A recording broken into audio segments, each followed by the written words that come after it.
Olá, pessoal, sejam todos muito bem-vindos e bem-vindas a mais uma edição do nosso podcast Eventando, a nossa 20ª edição.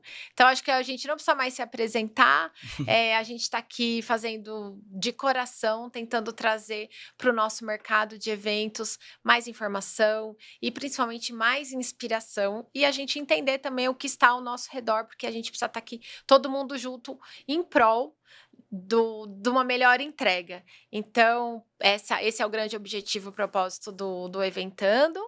E hoje, como co-host, que vai me ajudar num papo maravilhoso que a gente vai ter. Eu estou muito feliz com quem está aqui hoje.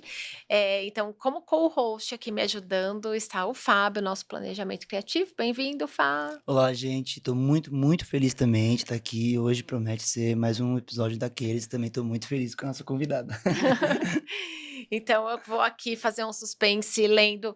Foi difícil fazer uma mini bio, porque a bio é gigante. Então, ela é uma das maiores referências em criação de design e decor corporativo e social. Atua nacional e internacionalmente. Com mais de 40 anos no setor de cenografia, assina projetos icônicos em eventos culturais, corporativos e grandes marcas, entregando projetos impactantes e inesquecíveis por onde passa. Sua formação começou em história. Isso vai dar uma história legal para a gente conversar, inclusive. E isso fez com que ela se diferenciasse na forma do pensar e fazer. Com uma habilidade fora do comum em paisagismo e decoração, recebemos aqui Cris Airosa. Ai, que alegria. linda. Obrigada, Cris. Obrigada, querida, obrigada. É um prazer estar aqui. Adorei. Todo mundo fala um prazer, mas o meu é de prazer de verdade. É isso aí. Adorei, muito bom. Encerrar um final de dia hoje assim gostoso nesse friozinho e num lugar quentinho como esse, com gente tão querida. Ai, que Obrigada. bom, fico feliz. E eu preparei, eu quero falar assim, a gente acaba conhecendo pessoas recentemente, todo dia a gente conhece uma pessoa nova no nosso mercado, mas eu quero fazer uma surpresa e mostrar o dia que eu te conheci. Uau! Ou melhor, o dia que você me conheceu, né? Porque eu já te conhecia, ó. Gente, vamos pôr uma foto nossa aqui? Tem? Olha. Uau! Ai, Jesus, olha isso. Ai, eu nem usava cílios ainda, ó. Mas eu adorei. Verdade. Abril Nossa, de muito legal. 2019. Olha isso, muito legal. No muito MBA de Gestão de Eventos Cerimoniais de Luxo, que eu fiz na URM, e a Cris foi minha professora e ela me inspirou muito. Você nem tem ideia como. Ai, De que tanto linda. que eu ouvi ela falar e os olhinhos dela brilham quando ela fala mesmo. Eu falei, é isso que eu quero fazer. E isso o quê? Nem sabia o que era, mas gente, é isso.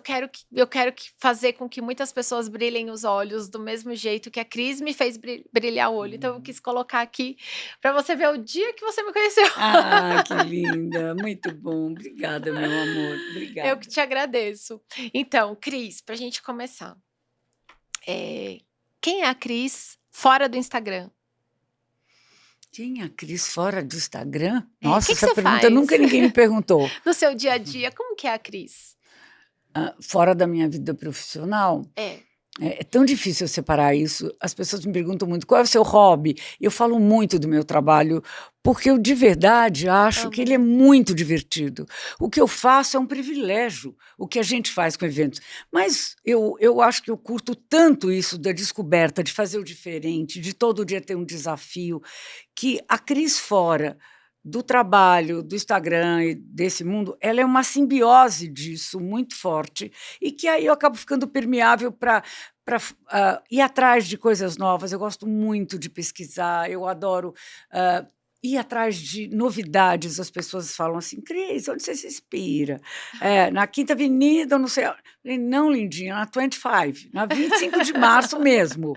Você vai mesmo? Muito, eu amo, é Brás 25, Paris, você me pergunta, eu vou em tudo, porque eu acho que você, em contato com os materiais, você vai criando coisas e pensando, nossa, olha, isso eu posso usar um dia, isso é legal, posso usar no próximo.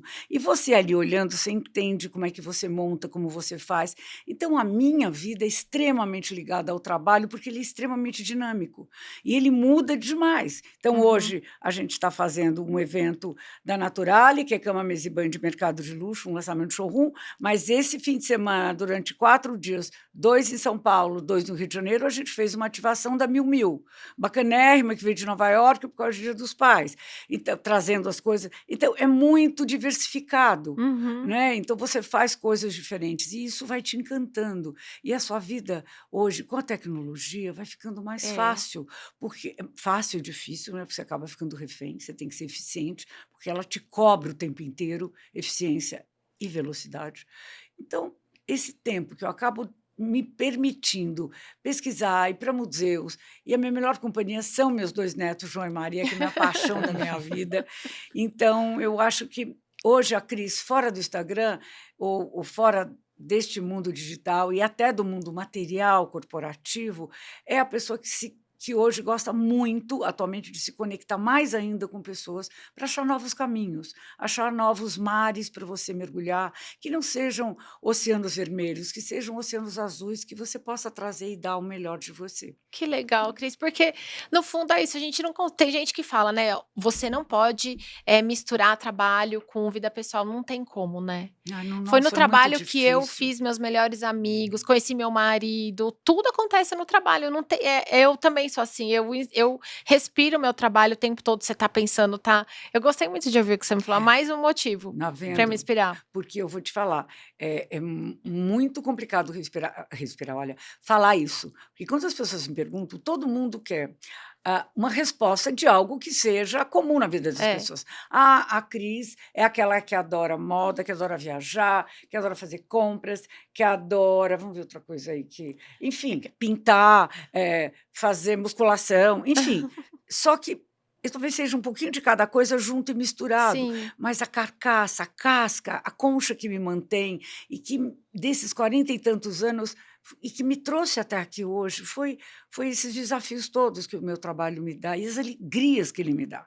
Então eu sou uma pessoa muito feliz e muito honrada a Deus e grata por eu estar aqui hoje com 70 anos assim, ó, queridinha, bora fazer e Nossa. vamos. Não deu, vai, É vamos do isso outro aí. É isso jeito. aí. E eu acho que é isso, é acreditar que existem outras maneiras que não sejam os estereótipos só de Aham. você fazer a coisa. E por que não gostar do seu trabalho?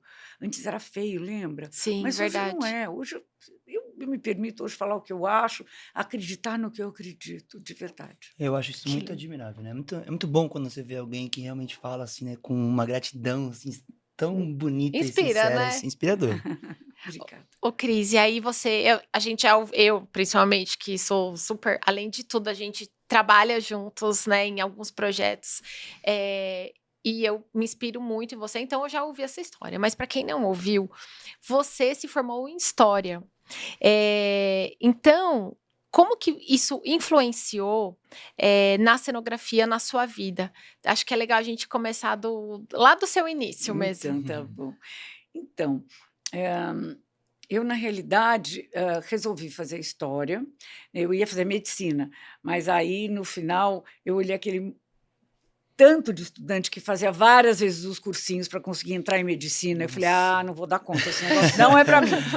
E aí eu cheguei para o Desesperador. meu pai, que o sonho dele era isso. Falei: "Papai, não vai dar certo". Mas então, minha filha, você vai fazer o quê? Quando eu falei história, ele olhou: "Você vai ser professora? É isso? Você quer? Tudo bem". Falei: "Não, papai, eu vou fazer história porque eu quero fazer arqueologia". Ele olhou para mim como se tivesse falado a coisa mais doida do mundo. Arqueologia no Brasil há 50 e tantos anos Que atrás. inusitado, né. Aí eu falei: "É isso que eu quero. Eu adoro descobrir a origem das coisas, você sabe que eu sou curiosa".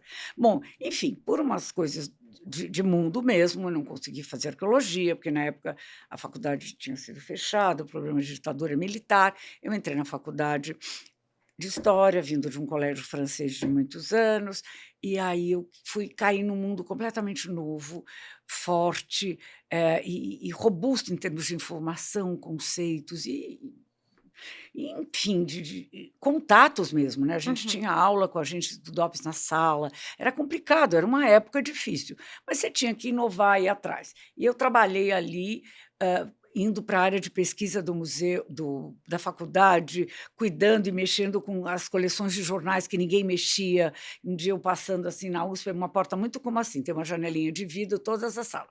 Aí eu olhei, na primeira semana, fui na secretaria e falei assim, minha querida, o que é que é aquela sala cheia de pilhas de jornal? Aí ela falou, olha, chama hemeroteca. Aí eu perguntei o que era hemeroteca. A gente não tinha o tio Google para saber, não ia ficar procurando no dicionário. Aí ela falou, olha, uma coleção de jornais, que eu acho que foi, se eu não me engano, Piracicaba ou Sorocaba, deram para a faculdade, desde o número 1 do estado de São Paulo até agora. E eles estão lá, tudo amarrado com, eu via, né, os barbantes, pilhas e pilhas. Eu falei, mas e aí? As pessoas não vão poder pesquisar? Ele falou, então, tem que catalogar tudo isso. E a gente não tem mão de obra para isso. Eu não sei como a louca aqui falou, eu quero. Porque eu queria fazer alguma coisa, eu não queria ficar só naquela coisa de aula, aula, aula. E como eu queria fazer pesquisa, né, e não tinha dado certo a outra história, e aí eu comecei. Eu lembro que eu fui numa farmácia, comprei fralda, não existia ainda descartável, existia muito pouco. Eu comprei fralda de pano Johnson, ou Kremer, não sei falar o nome, bem macia de algodão, amarrava, molhada aqui, porque eu tinha uma rinite de morrer. Ali cheiro de jornal ainda. Não, e devia ter assim a 5ª geração de ácaros já ali. Tudo bonitinho, tudo de barbinha branca, não tem noção. E eu entrei naquilo com aquelas pilhas, eu falei, gente, como eu vou fazer isso? Aí tinha um aparelho, que eu esqueci o nome, não era mimeógrafo, era um aparelho assim, que você punha o jornal, ele aparecia como se fosse um xerox, e ia fixando as imagens. Então, eu resolvi fazer fichas, pegava os jornais e mostrava os anos que tinha, os dias que tinha, as chamadas importantes só da primeira página, para que as pessoas buscassem depois, através disso, uma maneira de pesquisa. Fiz isso os 4 anos da faculdade. Caramba! E foi maravilhoso, foi apaixonante. E aí, depois, no último dia, quando apresentei isso como tese de formação mesmo, meu TCC, uma amiga estava apresentando um projeto que ela estava fazendo no MASP, no Museu de Arte de São Paulo, de um viajante francês, os manuscritos originais de um viajante francês no Brasil, e eu fiquei fascinada. Quando ela acabou a apresentação, ela desceu, assim, porque antigamente na faculdade você tinha um palquinho assim, o professor ficava em cima, aquela coisa bem tradicional, na mesinha. Aí ela desce, eu falei, Cláudia, eu quero trabalhar lá com você, eu quero ir no MASP. Ela falou, tá bom, Cris, então vamos marcar. Eu fui, conheci o professor Bard, uma das grandes almas que me ajudou muito e que eu trabalhei e abriu caminhos muito importantes na minha vida. Meu olhar foi muito ressignificado com o que eu aprendi naquele lugar, e eu fui para lá. Eu sei que dessa jornada no museu, eu fiquei 5 anos, com a Cláudia, nós ficamos na biblioteca do museu, então a biblioteca ela não era aberta ao público, tinham toda a coleção dele de livros, né? Ele era um grande homem de cultura italiano, ele ali na Bobardi, né, que construiu o museu, e lá a gente tinha contato com tudo de arte que vinha do mundo inteiro. Então, a gente catalogava todos os catálogos de arte. E a gente nem entendia muito os caminhos, as tendências. E fazendo tudo isso, você começa a entender e ler. E a gente começou a catalogar tudo. Para o professor, naquela época, ele não queria uma bibliotecária. Ele não queria alguma coisa que fosse muito dura. Ele queria que a gente arrumasse, catalogasse de uma maneira mais humanística, bem italiano mesmo. Olha que legal. E isso foi deslumbrante. Eu trabalhava na parte de baixo do museu, do lado da escada vermelha, ali na biblioteca hoje, tinham 2 mesas lindas do 1700, maravilhosas, originais. Aí eu trabalhava numa e a Cláudia na outra. Na minha frente, eu lembro que era um vidro, tinha a escada vermelha no parte de baixo e o restaurante. Eu lembro uma vez que eu cheguei, no fim de semana, quando eu cheguei de manhã, que eu olhei aonde eu estava, na frente, eu dava 4, 5 passos, no vidro, assim, a minha mesa estava aqui olhando para cá, tinham as bailarinas de Degas, só que não tinha vidro, eu podia pôr a mão se eu quisesse nelas, nas bichinhas, coisa mais linda. Aí, meses depois, vieram uma coleção da Mesopotâmia. Então, era assim, era um mundo que era tão exclusivo e tão importante, tão rico para mim, que eu consegui entender muito jornada, criar conteúdo das coisas que o professor pedia, e eu participei de várias exposições, eu escrevi livros, assinei livros de pesquisa de história da maquiagem no mundo, com objetos, com coleções, depois história da tipografia no Brasil, belíssimos, um livro feito deste tamanho, tipograficamente, que contava desde os primeiros jornais, das revistas, coleções incríveis que eu fui atrás, e foi muito bom. Que mais? Essa do Hercule Florence também, que era esse viajante, eu ajudei a finalizar. Que mais? Os 100 anos da imigração italiana no Brasil. Foi incrível. E aí eu saio de lá, grávida, para ter filho, porque no museu não existia muito essa coisa de meio período naquela época, e pesquisa histórica, então... E aí eu resolvi sair, muito triste, muito E, triste. Cris, eu quero fazer só um comentário antes de você entrar nesse ponto. Mas isso é porque você é assim, né? Você tinha esse olhar de querer saber sobre. Porque acho que até hoje em dia, até hoje em dia tem pessoas que só trabalham, né? Catalogam, isso aqui, tá, deixa eu escrever. Então você já foi diferenciada desde sempre. Então, por isso que você, eu acho, né? Aqui é o meu lado psicóloga, você traz isso muito para dentro de você, esse conhecimento no seu dia a dia, porque você é uma pessoa que você olha diferente. Então, você falando aqui, ó, dá vontade só de ficar ouvindo, né? A Cris falando. Então, eu acho também que é porque você é Tem razão. muito Diferenciada. Mas e aí você saiu E aí eu grávida? saí para ter as meninas, e quando eu fui ter a Carol e tudo mais, eu lembro bem que o papai já criava gado holandês, e eu tinha um irmão que já estava entrando, hoje é um dos grandes criadores do mundo de cavalo árabe, mas o Luciano estava começando, como o papai já era um criador importante de gado holandês. Tá bom. E a gente ia nas exposições. E essas histórias todo mundo gosta, mas eu falo com muita honra, porque isso para mim foi muito importante.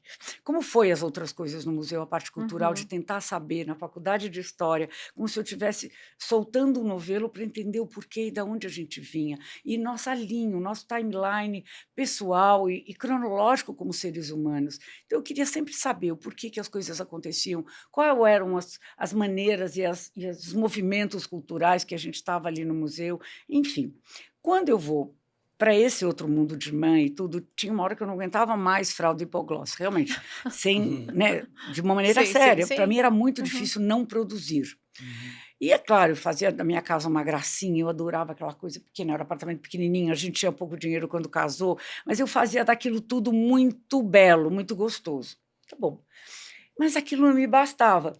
E quando eu fui para essas exposições que a gente ia, para os leilões, era tudo muito rústico, mas rústico mesmo. Ia para o Parque da Água Branca, ou a Parque da Água Funda, ou para alguma fazenda, era um circo, que nem circo mesmo, de personagens, de lona mesmo, com furo, chovia dentro. A arquibancada é aquelas de ferro, punha tábuas de madeira, você sentava naquilo, rasgava a calça, era simples mesmo. Embaixo, no meio, era um redondel redondo. Ali embaixo, na arena de baixo, ficava a serragem e entravam cavalos, entravam bois, entravam vários animais e as pessoas davam lance. Aqui sentava gente, sentava um granjeiro, que era um amor, por exemplo, aqui. Aqui do outro lado sentava um criador de cavalo manga-larga. Do lado sentava um Luiz Faria, dono do Banco Real, que criava cavalo árabe e holandês. Ali sentava o dono da indústria, não sei o quê. Todo mundo junto, misturado, sem nada da história de status. Não existia isso. É um mundo muito democrático nisso até hoje. Mas, enfim... E eu olhava e falava, ai, caramba, e eu ia muito, os irmãos todos, os 6 irmãos amavam tudo isso. A gente é muito ligado nessa coisa da terra. O papai era um homem que veio de uma família muito simples, mas conseguiu galgar coisas importantes na área do Brasil mesmo, de comércio exterior, foi um pioneiro nessa área. Há muitos anos atrás foi o primeiro a fazer isso, mas enfim... E aí eu olhava aquilo e falava, Jesus, será que isso aqui não podia melhorar? Será que não podia isso, não podia aquilo? Eu sei que no final eu tive um desafio para mim mesma e resolvi. E falei, se a gente... Fui, conversei com um secretário de Agricultura, que era amigo do meu pai, e falei, olha, Cássio, e se você me desse o telefone das associações de cavalos e boi? Porque na próxima exposição que a gente vem aqui, na Água Funda, era Água Funda onde a Expo Imigrante. Tá. Aí eu falei, a gente podia aqui fazer alguma coisa diferente. era numa época de um evento que eu tinha ido, de 50 anos da Associação do Gado Holandês. E estava arrumado com os panos puxadinhos, assim, aquela coisa bem parte de cobertura. Primeira empresa de cobertura do Brasil, que até hoje estão com os meninos. Era o seu Antônio, português que eu amava, o mau humor do cão, mas eu amava ele, bravo. Então, os meninos, os filhos, cuidando hoje. E aí o seu Antônio tinha posto os panos, aquela coisa bem de convenção americana, naquele lugar da Água Funda, super caído, simples, né? Falei, nossa, que bonito. E aí eu tive ideia. E fui lá falar com a Cássio. E aí ele falou, tá bom, Cris, eu vou te dar os telefones. Me deu. E eu liguei e comecei a falar com as pessoas. E eles perguntavam, os criadores, porque antigamente não existia o assalariado que cuidava da associação. Era o criador. Era um empresário. E aí ele falou, mas o que você vai fazer, menina? Eu falava isso, eu pensei de criar um ambiente onde o criador possa sentar numa cadeira, tomar um suco, um uísque, ver o cavalo aqui, apresenta, e aí depois ele vai para leilão. Eu tentei me colocar na posição de espectador. Agora, fazendo um break aqui, sempre eu fiz isso na minha vida. Eu sempre me pus do outro lado da mesa, para quem estava me contratando, para a marca, para a noiva, quem fosse. O que ele estava esperando e o que eram as angústias e as dores. Ou as felicidades, não importa. E isso me ajudou muito a entender, naquele momento, que aquela permanência naquele lugar, para eu alavancar melhor o produto, eu poderia ajudar. E o que eu fiz? Eu construí um palco, pus um cavalo em cima. E foi ali que começou a vida de eventos.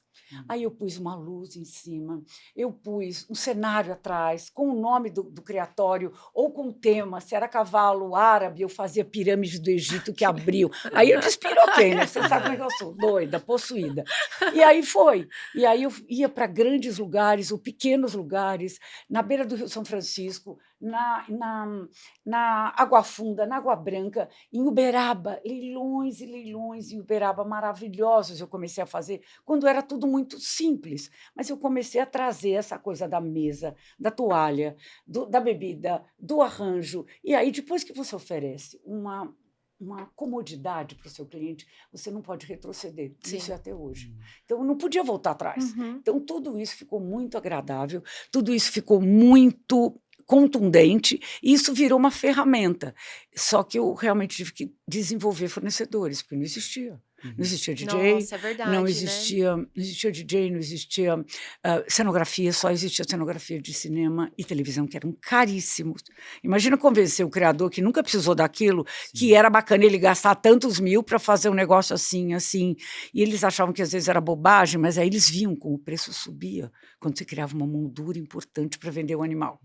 E então aí a gente começou. Pode te chamar de pioneira mesmo, né? Eu acho que é verdade mesmo. É verdade. De verdade. Não, e eu acho muito interessante o que você falou sobre pensar na jornada, assim, né, do cliente, vamos dizer assim, né? Porque eu acho que isso me ajuda muito, assim, a pensar, assim, colocar desde o começo como é que ele vai ser impactado, né? Se colocar no lugar do outro, sim, foi o sim, que você falou, né? Isso é muito importante. Eu acho que para mim foi a melhor experiência e eu faço isso até hoje. O olhar dele, ele está sentado numa mesa, se o som aqui está desagradável, ele vai achar um horror aquele evento. Se a comida está com uma luz azul e a comida não pode ser azul, ela tem que ser branca, sabe? Tudo isso vai tirando a conexão com a realidade. E esse olhar de empatia, hoje tem nome chique para as coisas, de empatia, eu acho que é talvez o nosso maior trunfo como fazendo a mágica acontecer em evento. Aí falei muito. Mas muito bom. Sensacional. E aí, assim, eu separei uma pergunta aqui, porque você fala muito sobre o fazer. Que o fazer faz parte do seu dia a dia, é central no seu trabalho. Então, você pode contar pra gente um pouco mais sobre como que esse conceito se manifesta nas suas criações? Então, quando você vai criar, como que você olha para esse fazer? Porque não é só fazer, né? Não é só o significado inteiro da palavra fazer. Então, queria que você falasse mais sobre o fazer no seu conceito. Olha, Evan, o fazer no meu conceito, ele já me deixou em situações muito difíceis, porque eu sempre viajava muito nas ideias, e às vezes para realizá-las, eu realizava, mas às vezes eu tinha problemas sérios para conseguir realizar, por todas as... Até hoje a gente tem problemas de adequar verba, criatividade, eficácia na entrega, materializar o que você vendeu. e eu gostava muito de contar o que eu ia fazer, criar. Então, o meu fazer sempre veio muito alicerçado de entender o que a marca queria, de entender o que aquele consumidor que ia passar essa jornada do cliente ia precisar fazer conexões para entender melhor, estudar DNA de marca. Então, fazendo tudo isso, isso neste caso do corporativo, mas o social também, a mesma coisa. Eu entendia como era a família, quais eram os sonhos, quais eram as intenções daquele momento, daquela noiva, daquela festa. Era muito assim. E o fazer, ele vinha de uma maneira, não vou falar que difícil, não, eu realmente acho que Deus me abençoou com isso. Eu sou muito criativa, às vezes até demais que o povo fala, mas eu vou, olha, a gente podia fazer isso, podia fazer aquilo, e se a gente fizesse isso? E se a gente mudasse e fizesse mais isso? Então, o meu fazer, às vezes, não tem limite. Eu tenho que tomar muito cuidado, porque por esses 40 e tantos anos, eu aprendi, a responsabilidade me veio com muitos erros, os acertos, claro, que são magníficos, maravilhosos, poderosos, mas foi os erros que me trouxeram até aqui, meninos. Sim. Não foram os meus acertos. Claro que o acerto é obrigação, mas o erro e eu consertá-los. Então, por exemplo, você está num evento bacana, você faz uma instalação linda aqui no meio, com a marca, com uma vegetação incrível. Você olha na luz, não sei o que, não está muito bom, você mexe. Você errou, porque a melhora te traz uma mais-valia. Então, são pequenos erros, Sim. a montagem das coisas, o olhar para o produto, a interação de som, luz, agora a tecnologia é muito importante. Então, a minha sensação é que, errando, eu acerto muito mais depois no final e me traz uma grandiosidade como pessoa, como profissional e para o meu time. E mais do que tudo, traz... Como chama aquela palavra? Quando você não quer ser autossuficiente, humildade. Eu acho que a gente nunca pode se sentir muito maior do que o nosso cliente. Sim. E o produto que ele representa. Eu falo muito isso, mas é verdade. A moldura, que é o que eu faço, que a gente faz, que eventos faz, uma empresa, uma companhia como a sua faz, um escritório executa, ele é uma grande moldura. A tela, ela nunca pode ser menos que a moldura. Então, a moldura nunca pode ser mais importante que a tela. Então, a cenografia, as decorações de casamentos e tudo, elas não podem ser autorais. Eu falo isso de verdade, de coração. Claro que existem estilos. As pessoas às vezes entram e falam, isso tem a mão da Cris. Porque eu sou mais contemporânea, sempre fui, até hoje eu gosto muito da simplicidade, dos materiais novos. Eu, quando começo a lembrar que eu já trabalhava com isso há 40 anos atrás e já pensava em reciclar, já reutilizava lixo nas instalações que eu fazia, por exemplo, na Casa Cor. Era para assinar, eu pegava restos de cada arquiteto, montava caixas de acrílico, de restos disso, isso virava arte. E eu fazia alamedas disso há muitos anos atrás. Então, eu acho que esse significado, se você internaliza ele com uma maneira coerente, o fazer ele fica predominantemente com propósito. Não é alguma coisa que você foi lá, fez lindo, maravilhoso, entendeu aquilo, fez, foi um beijo, outro tchau. É trazer alguma coisa no fazer que faça sentido, que fique no coração, numa gavetinha aqui dentro. Pode ser que o cara passe ali e na hora ele não se conecta. Esse negócio aqui fala de arte moderna, mas ele pode não entender que é uma tendência, não pode entender isso ou aquilo, mas passa umas semanas, uns meses, ele vai olhar alguma coisa e falar, poxa, aquele produto que eu fui me mostrou isso, da importância da sustentabilidade ou a relevância de utilização de materiais novos, e naquele evento agora eu estou entendendo. Pronto, essa marca nunca sai mais de você. Porque o importante do fazer é conectar as pessoas nos primeiros 5 segundos. Olhou, não dispersou, ainda mais agora com o celular, para você desconectar é 1 segundo. Então, se você não capta isso de uma maneira visceral, pelo instinto, pelos sentidos, foi. É muito difícil hoje, é muito mais difícil do que era antes. Ô, Cris, aproveitando que você falou sobre moldura e tela, então, uma coisa que a gente já pesquisando uma coisa Jô Soares, adorei. E que a gente pesquisando assim sobre o seu trabalho e tal, você fala muito então sobre deixar a cara do cliente e não a sua. Então, eu queria que você deixasse mais detalhes sobre o seu processo criativo, nessa parte de como que você consegue traduzir a personalidade de cada cliente na cenografia. Olha, lindo, não tem receita para isso. Eu vou ser sincera com você, às vezes eu me sinto muito refém. Eu falo: "Puxa, mas se eu fizer assim fica melhor". Eu falei: "Não, mas a marca não quer isso, ela precisa desta maneira para se comunicar". Essa noiva ou essa festa de celebração de aniversário dessa companhia, quais são os valores? O que que ela quer representar? O que está por trás disso? Então, para mim, a grande coisa é que a curiosidade tem que ficar mais aqui, né? Ai, estou achando chique esse negócio. Estou amando esse momento. E aí, essa coisa do resgate, através da curiosidade, de estudar DNA, de marca de pessoas, de clientes e marcas de produto, é muito importante, porque aí a coisa vem de uma maneira mais consciente. Então, eu começo o processo criativo, talvez sendo mais específica na sua pergunta, eu ponho a minha equipe realmente para entender quais são os códigos daquela marca, vai, pesquisa como ela fez, o que ela já fez, para que a gente não faça igual, veja com o cliente o que não pode ser feito. Eu faço isso muito. Eu pergunto, por exemplo, no social, eu pergunto muito, o que você não quer? Ah, eu não queria prata, eu não queria isso, eu não queria aquilo. Ótimo. O que você quer? Isso, isso, isso. Pronto. A mesma coisa para um corporativo. O que é proibido na sua marca? O que é importante para a sua marca? Claro que existem guidelines, claro, mas Uhum. existem muitos.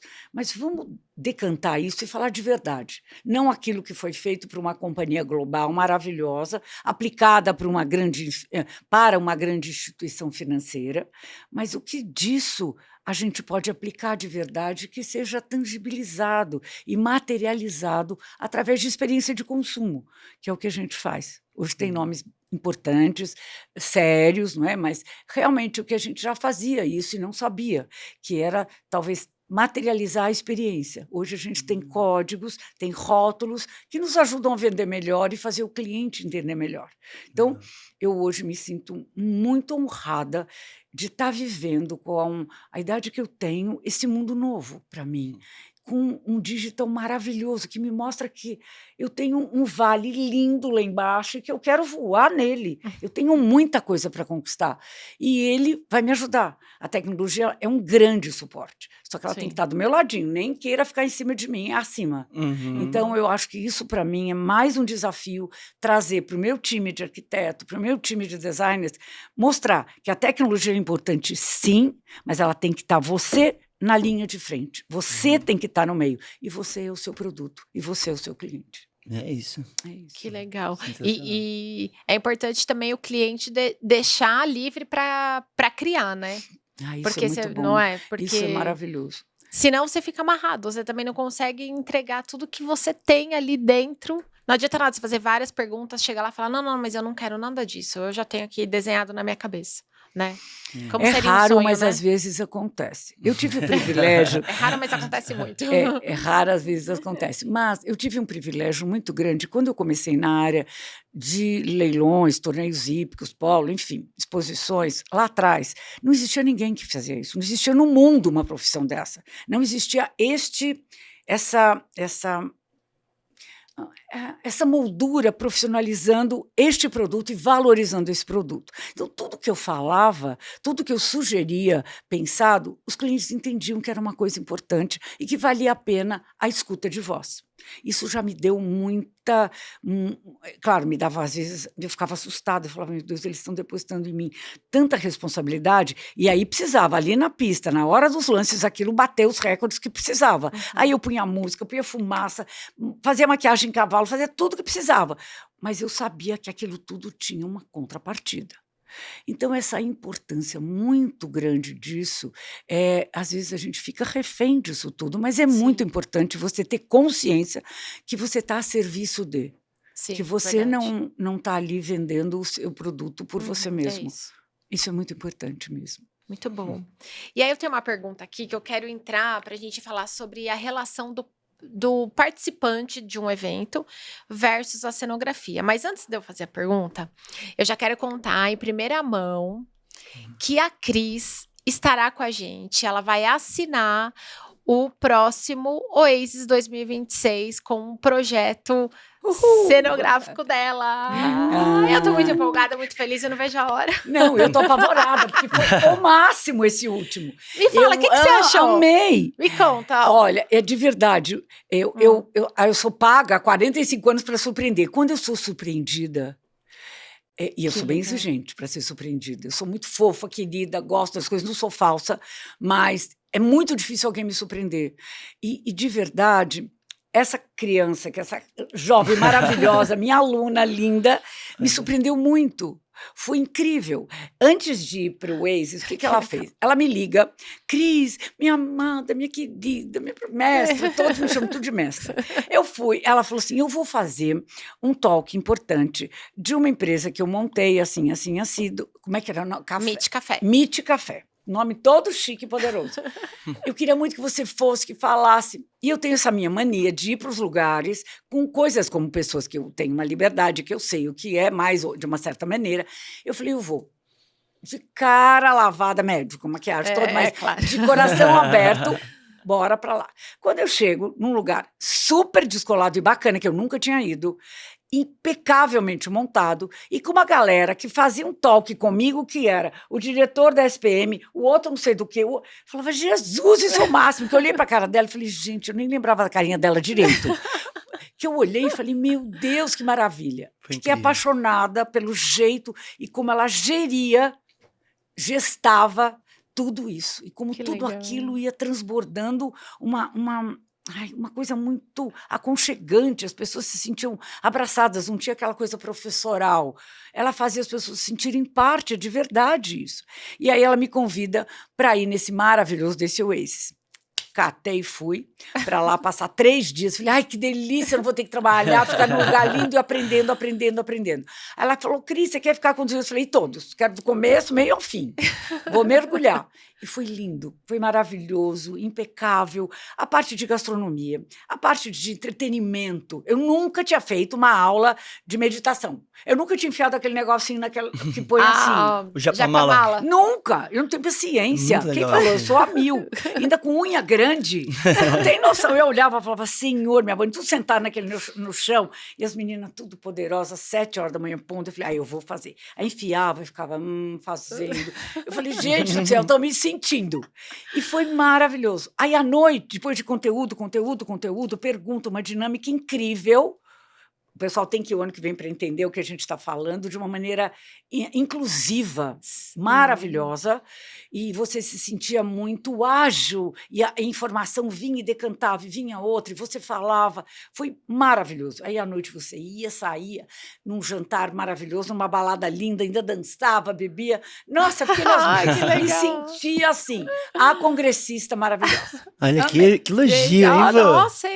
Não foi nada combinado. Nossa. Cris, te agradeço. Não, foi de coração. Você não sabe como você me inspira, de verdade, de verdade. Que coisa fofa. E pra você que não foi no Oasis, vai no YouTube da Bop, que tem lá um vídeo resumo, né? Sim. Tem também desse Meet Café que a Cris participou, que foi sobre criatividade. Então vai lá, que tem vídeos pra você, pelo menos, ter um cheirinho. Sim. Muito bom. E é isso. E aí, assim, indo agora pra...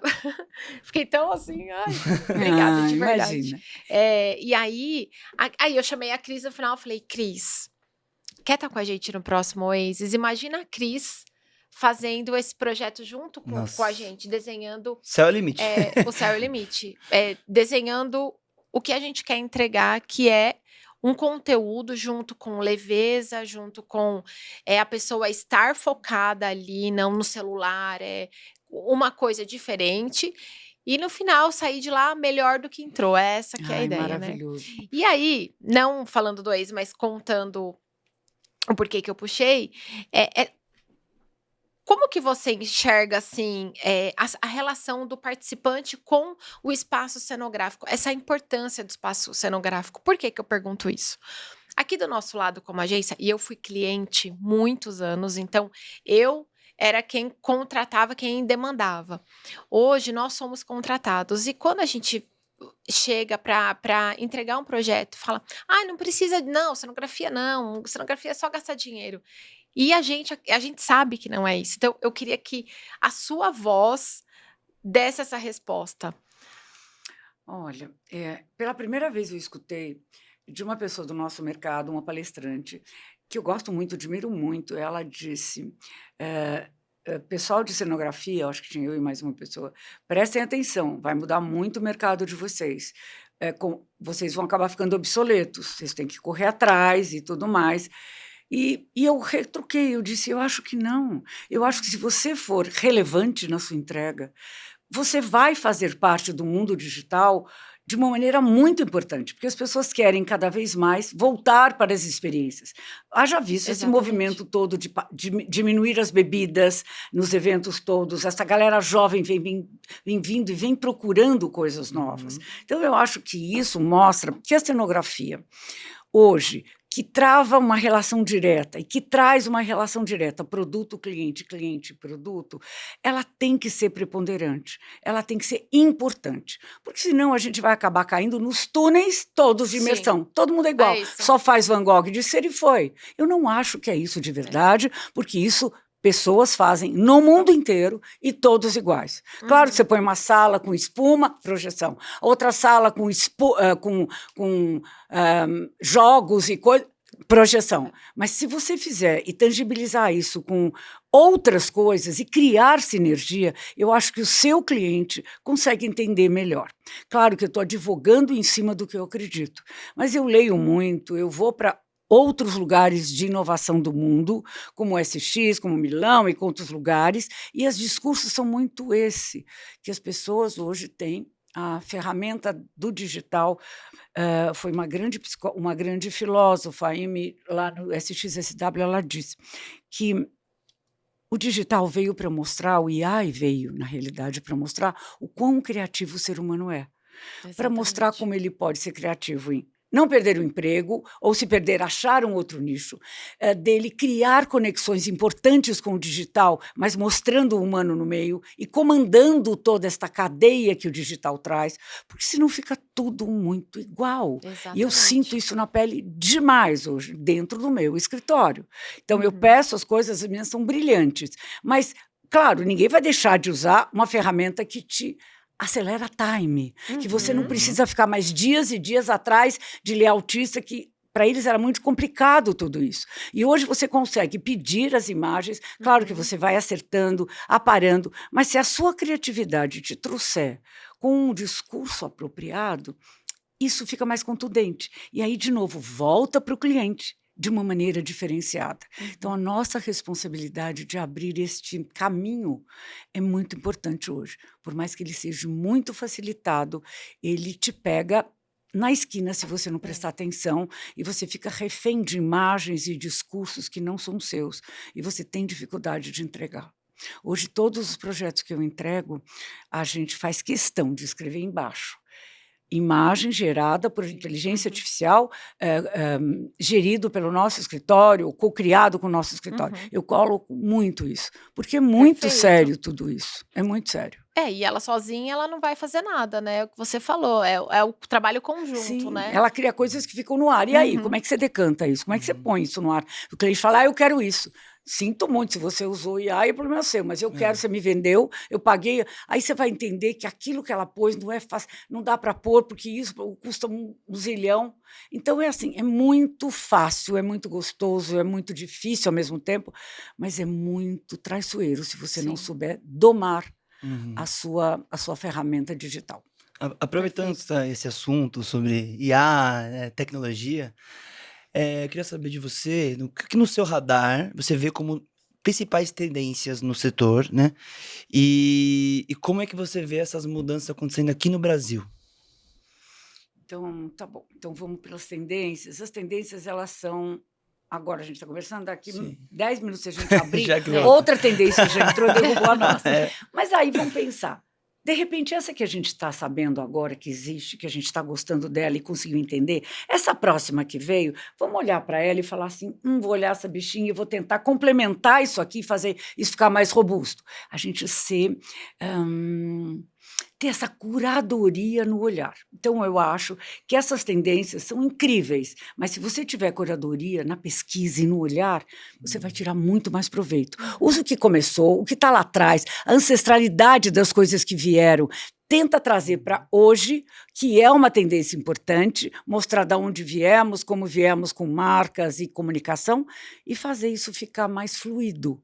E eu acho que a tendência e os movimentos modernos que vêm cada vez mais chegando perto da gente, é muito importante ter por trás um olhar humano e um olhar de verdade.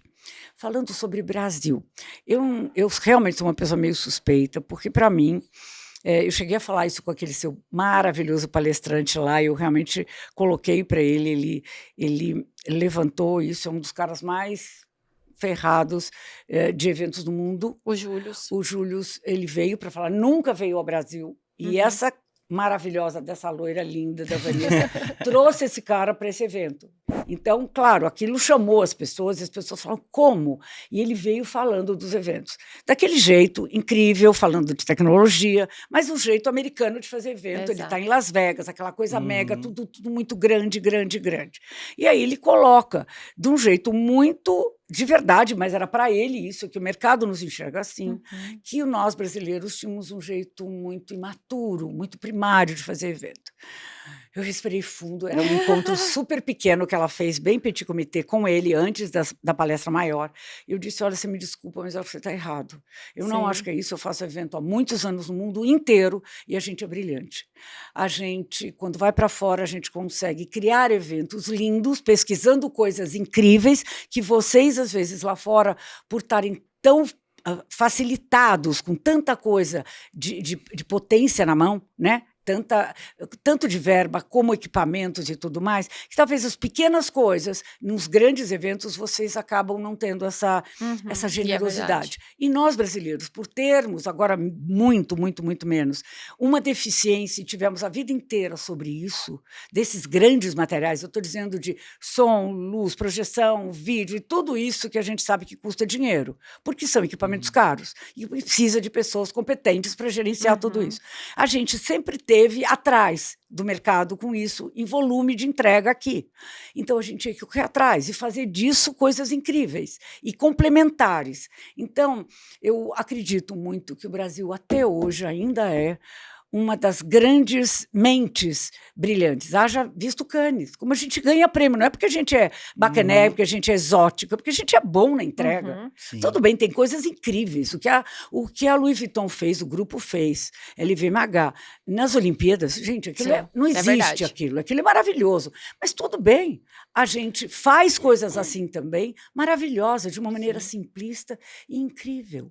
Eu lembro que há anos atrás, quando eu fiz aqui com o Banco de Eventos, que é uma agência maravilhosa, que foi uma das grandes companheiras de vida e jornada minha, Zé Vitor Oliva, eu fiz o primeiro evento da vida dele e depois continuei fazendo, das grandes marcas.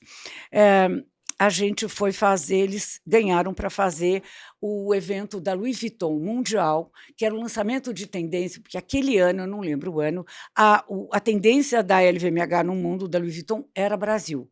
Então, foi no Rio de Janeiro. E a gente foi a vários restaurantes que iam a receber jornalistas do mundo inteiro.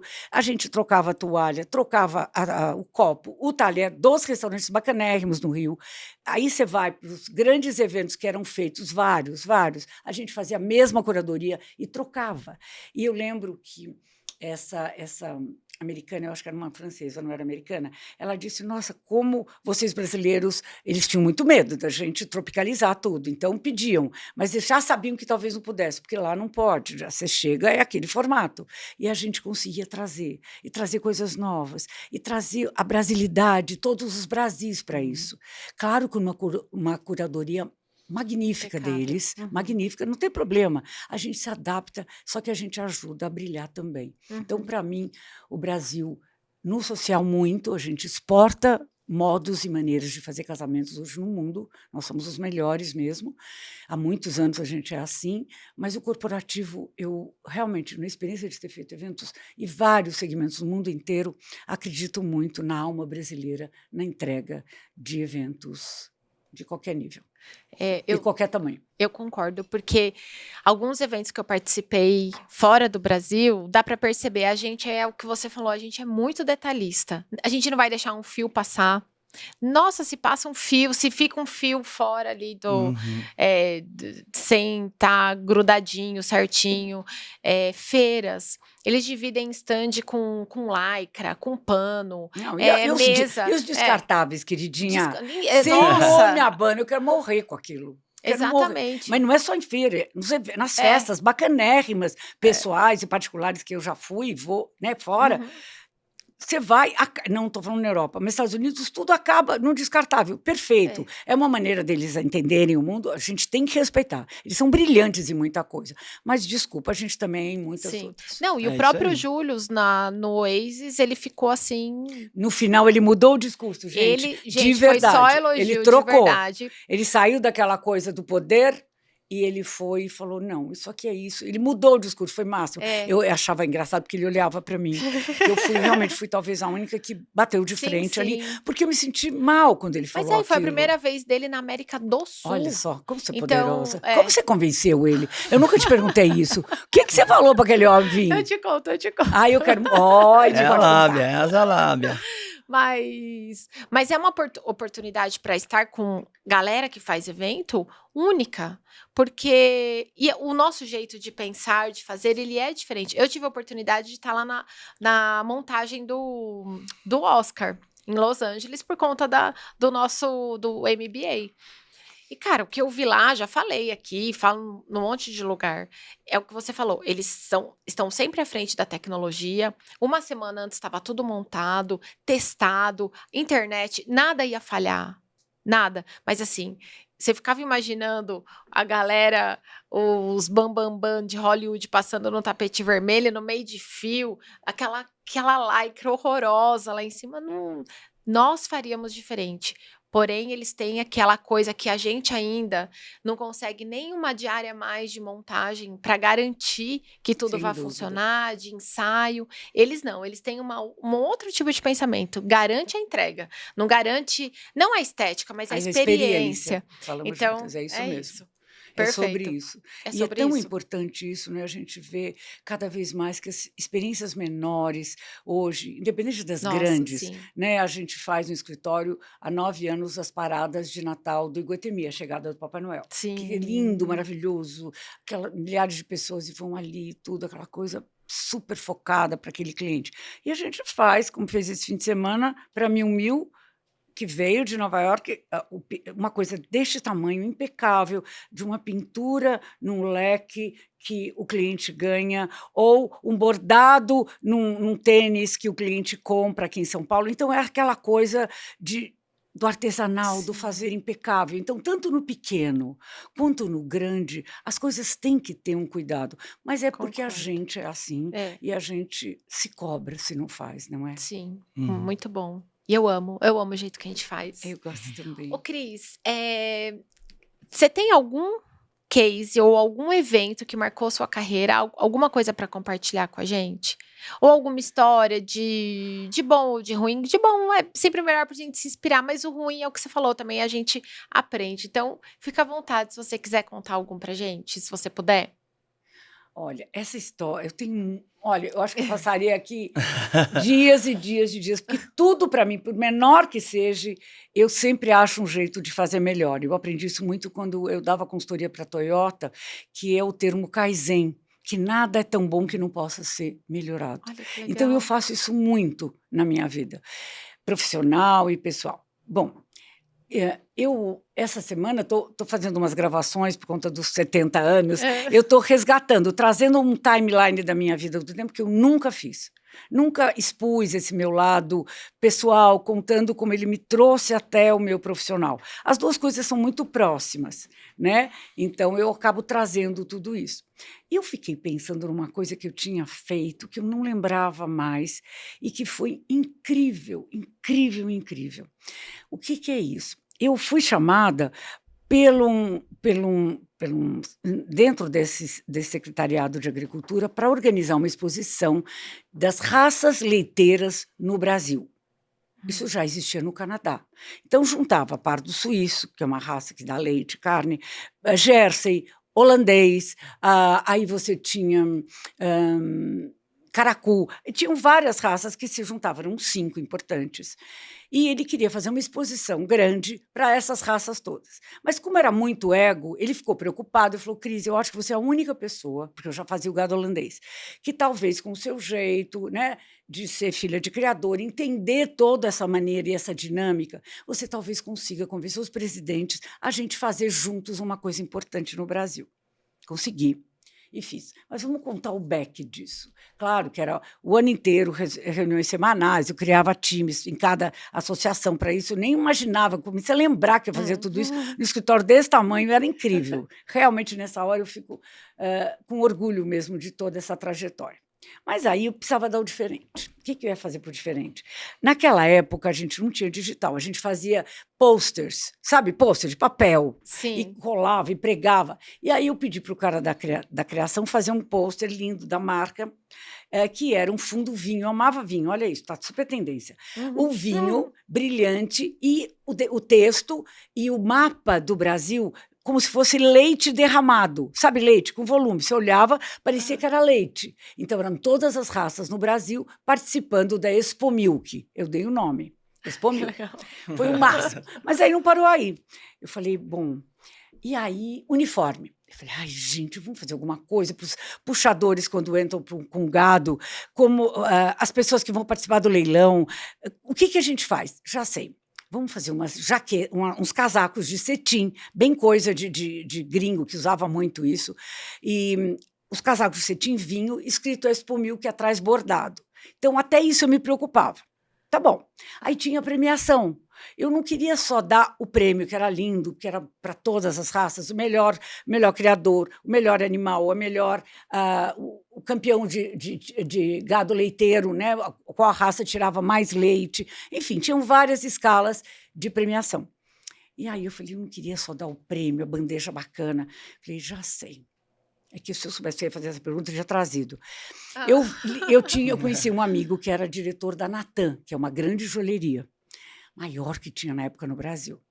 E aí eu falei, Diran, será que você não consegue falar com o senhor Natan no Rio de Janeiro?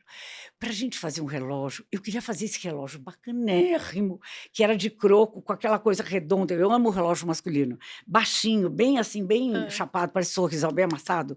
Branco, com aqueles ponteiros em romano, escrito dentro do relógio Expo Milk, com o nome do Natan junto, da marca. Será que ele não faria para mim? Eu preciso de um 100, porque era o número de premiações que eu ia dar. Ele falou, Cris, será? Não sei, acho difícil o seu Natan topar. Não é que o homem topou? Menina, tenho. Você não tem noção o que é. Mas como não é ao vivo e é gravado, você me manda a foto e a gente edita, certo? Sim. Me manda. Pronto. Bom, é isso. Aí eu fiz uma outra maluquice, além disso. Eu fui para o Canadá. Aí vem a Cris, que pesquisa. A Cris, arqueóloga. A Cris, curiosa. Eu fui para o Canadá, onde existia a maior exposição mundial de gado leiteiro do mundo. Todo mundo ia para lá.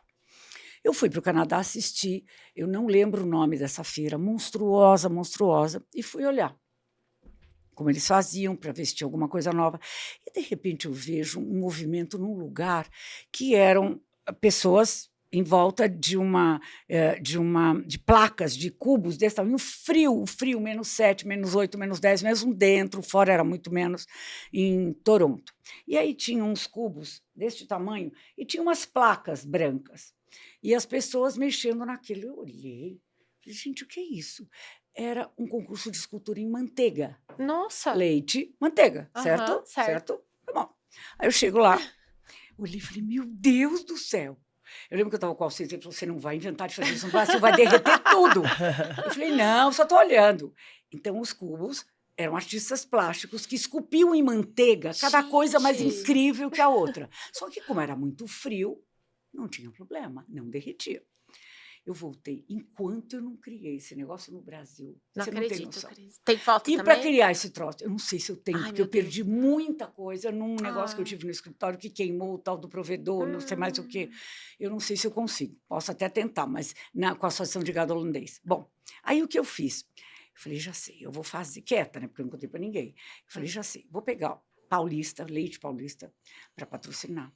O Avigor, que também tinham manteigas importantes. Eu fiz, no Parque da Água Funda, num local, eu fechei uma área com estande de vidro. congelei lá Super dentro, pus os refrigerado. ar-condicionados que refrigeravam até dentro de caminhões. Pus os cubos de manteiga, e aí eu tinha que ter gente para fazer isso. Quem que ia fazer isso aqui? Lá eles faziam há muitos e muitos anos. O que eu fiz? Eu fui bater na porta do Liceu de Artes e Ofícios de São Paulo. Fui lá e cheguei para o diretor e falei, olha, assim, eu queria pegar uns estudantes seus para fazer, fui falar com o diretor e o cara de escultura, para fazer escultura. Ele, claro, mas é que escultura em manteiga. Ele olhou para mim e falou, como manteiga? Eu falei, a manteiga, aquela que mela? Eu falei, sim, senhor, é essa manteiga. E eu mostrei as fotos. Ele falou, nossa, mas tá bom. Aí falou com o diretor do curso, não é? E ele disse, eu topo. Pegamos só alunos jovens que estavam começando, que toparam, e a gente encapou os meninos, põe tudo coisa aqui, com óculos, era um frio. Eles ficavam assim, e fizeram as esculturas. O primeiro prêmio eu levei para o Jô Soares, porque ainda levamos no Jô Soares, levei no Jô Soares uma vaca que, para promover tudo, ela dava, nunca esqueço disso, 72 litros, era campeã, 72 litros de leite por dia. Pusemos a bichinha no palco lá do Jô, e ele com a caneca, pegando tchuc. Ai, não, a gente vai achar isso. Tem que achar isso, não dá. Pronto. E aí é isso, é sobre isso. É trazer o novo. Isso. Talvez as pessoas nem se lembram, mas quando eu olho esse relógio, meu coração se enche de orgulho e eu falo, meu Deus, eu consegui isso. Tomara que alguém lembre disso, sabe? E que tenha isso, para entender que os desafios é que fazem a gente andar para frente. E eu nunca mais tinha lembrado disso.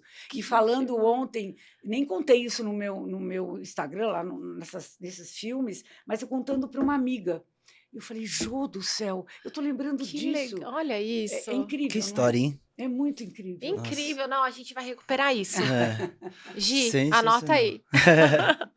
Viu? E antes de fechar, né, que já está infelizmente chegando perto do encerramento, eu queria saber de você, porque hoje em dia está super em alta a pauta sobre ESG, né? Então, no mercado corporativo inteiro, assim, seja qual setor que for. Então, eu queria saber o que você pensa sobre isso e como você tenta aplicar, principalmente na parte de ambiental, né? Na parte da sustentabilidade. Então, eu queria saber se podia contar um pouco pra gente aí. Isso porque ela que começou com isso, praticamente, então, né? conta de o que eu faço? Eu tive muitos anos galpão, porque eu entendia que era muito triste quando eu montava e eu desmontava e ia tudo para o lixo. Era uma dor que eu tinha, talvez por ser historiadora. Eu lembro que quantas vezes, quando eu desmontava, como eu sofria, às vezes chorava, meu Deus, isso tudo vai virar lixo, tão lindo, as pessoas batiam palma, ficavam felizes, aquilo era lindo na intercorrência ali, né, naquele momento. E aí eu resolvi, por um problema mesmo de necessidade, eu comecei a ter galpão, porque eu comecei a fazer as festas de novela da Rede Globo, de lançamento para mercado publicitário. Durante 14 anos eu fiz todas. Mas ali eu tinha um budget, mas eu tinha que reproduzir coisas que eu não comprava na 25, nem no Brás, nem no Paris, lugar nenhum. Então, para isso, eu tinha que ter um galpão, e esse galpão eu podia chamar pessoas da comunidade onde eu tinha o galpão, eu tive em 3 lugares diferentes, por exemplo, no Embu, chamava a comunidade e pedia para as pessoas fazerem as coisas. Então, eu construía, fazia, por exemplo, cortinas de fita de cetim, porque era Casa das 7 Mulheres, sei lá, estou chutando. Então, tinha alguma coisa de cores e de alguns adereços que eu tinha ido no Projac, que eu via na cidade cenográfica, mas eu não tinha como reproduzir aqui. E eu não podia tirar de lá, porque eles continuavam gravando. O núcleo daquela novela vinha para São Paulo, à noite, participavam, no dia seguinte voltavam para gravar. E não dava tempo de usar os materiais e reaproveitar. Para isso, eu tive que montar um galpão e pôr uma equipe construindo coisas. E essas coisas eu tentava reaproveitar. E aí eu fazia. Já naquela época era muito difícil, as pessoas queriam tudo novo, era muito difícil já. E aí foi indo, eu consegui adaptar coisas e consegui reorganizar e reutilizar muito. E eu lembro de exposições muito importantes que eu fiz, isso eu tenho alguns materiais que eu posso compartilhar aqui, e que foram bem abrangentes. As pessoas olhavam, talvez não fizesse tanto sucesso como uma outra instalação de um outro arquiteto, mas ali eu sentia que que eu estava me colocando, né? Num evento importante que teve no Shopping D&D, eu fui convidada e eu resolvi fazer uma vitrine enorme e eu pus tudo que eu tinha no galpão, eu pintei. Eu fiz tudo preto, com restos de coisas que eu tinha usado em metal e que estavam ali, coisas que eu tinha usado em convenções, eu pintava de azul. E tudo isso, eu fiz um texto falando, vários, é linda essa imagem. Eu disse, eu aqui fui pregado, repregado, pintado, repintado, viajei o mundo e ali eu criei cenários que foram usados e reutilizados. Essa sou eu, a cenografia consciente. Nunca achei que esse troço ia virar o que virou hoje. Estou falando de pelo menos 10 anos atrás. Então, isso talvez sempre tivesse, não estou querendo ser a poderosa aqui, não, mas eu tenho muito medo mesmo, e acontece até com a gente, que o ESG vire sopa de letrinha como virou. Ele virou commodity. As pessoas falam, levantam bandeiras. Quando você vai entender, às vezes, a marca de verdade, não é nada disso que ela quer. Ela quer, porque faz parte, mas ela quer uma outra coisa, um outro discurso de entrega. Então, hoje, é difícil, para as próprias marcas, é difícil se adaptar e fazer o melhor, porque o nosso coletivo não entende que esse menos, e com coisas mais naturais, que estão em volta da gente, no nosso entorno, possam ser relevantes também para a reutilização.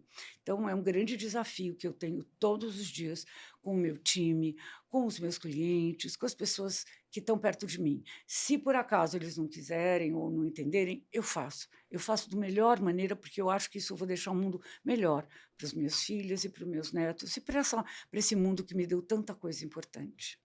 É isso. Perfeito, lindo demais. Perfeito. Daria para conversar muito mais, né? Mas a gente tem que encerrar, infelizmente. Cris, muito, muito obrigada por disponibilizar seu tempo, que ela veio... Gente, desde manhãzinha saiu correndo, chegou aqui toda linda, maquiada. Você já viu? Não, ela tava desde manhã na rua. Eu falei, gente, se eu chegar desde manhã da rua assim... Nossa. Mas obrigada, de coração. Obrigada. Você é uma pessoa linda por fora e principalmente por dentro, de verdade. Obrigada.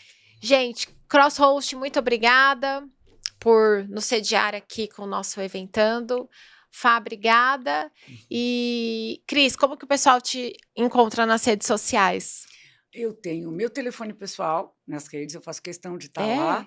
Tenho o meu Instagram, que é Cris Airosa, e mando uma mensagem, que se tiver alguma dúvida de alguma coisa, eu super topo dividir, compartilhar, indicar. Eu realmente gosto muito de voltar para o mundo tudo que ele me deu de bom.